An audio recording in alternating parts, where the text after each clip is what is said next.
બનાસકાંઠાના અમીરગઢ તાલુકામાં ઇકબાલગઢ ખારા ગામને જોડતા પુલના સમારકામમાં વિલંબ અને કથિત ગુણવત્તાને લઈને સ્થાનિકોમાં ભારે રોષ જોવા મળ્યો છે। જિલ્લા કલેક્ટર દ્વારા 62 દિવસ માટે પુલ બંધ રાખ્યા બાદ પૂર્ણ કામ ન થતા કોન્ટ્રાક્ટરને વધારાના 30 દિવસ આપવામાં આવ્યા હતા, છતાં પુલ હજી અધૂરો છે। રોષે ભરાયેલા સ્થાનિકોએ પુલ પર પહોંચી માર્ગ અને મકાન વિભાગના અધિકારીઓ સમક્ષ ભ્રષ્ટાચાર અને નીચી ગુણવત્તાના આક્ષેપો કર્યા હતા। સ્થાનિકોએ પુલના પિલરનો ભાગ તોડીને સળિયાની ઊંડાઈ અંગે સવાલ ઉઠાવ્યા હતા, જ્યારે અધિકારીઓએ ટેન્ડરની જોગવાઈ મુજબ જ કામ થયાનો દાવો કર્યો હતો। લોકોએ વર્ક ઓર્ડર અને કામની સંપૂર્ણ વિગતો જાહેર કરી પારદર્શક તપાસ કરવાની માંગ કરી છે।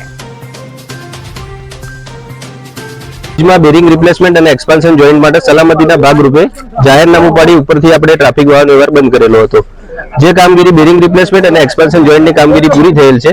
હવે એના ઉપર વેરિંગ કોટની કામગીરી બાકી છે। વેરિંગ કોટની કામગીરી કરી ત્યારબાદ એના ઉપર લોડ ટેસ્ટ કરી અને લગભગ અંદાજિત એક વીકમાં આપણે આ બ્રિજ ઉપરથી ફરીથી ટ્રાફિક વાહન વ્યવહાર શરૂ કરી શકીએ। મોટી સંખ્યામાં આજે અમને 62 દિવસનું આલ્યું હતું કોન્ટ્રાક્ટને, એની જગ્યાએ 95 દિવસથી આપણે હજી કામ પૂર્ણ થયેલ નથી। બરોબર, કોન્ટ્રાક્ટરને આવીને પૂછ્યું કે શું છે તો કે થઈ જાય, પેલા સાહેબને કીધું કે તે શું થાય કે થઈ જાય, પણ એને મુદતની કોઈ પડી નથી। પ્લસ એમનું કામની અંદર અમને આજે રૂબરૂ જોતો કે જેને એને બોર્ડરના સરિયા ફિટ કર્યા, એક ઇંચ ફરિયો દિવાલની ગાલેલો, એક સાહેબ મૌલિક સાહેબ કે 6 ઇંચ ગાલેલા। મૌલિક સાહેબની રૂબરૂમાં પિલ્લર તોડીને હરિયો ગાડો તો 1 ઇંચ જ હરિયો નીકળ્યો।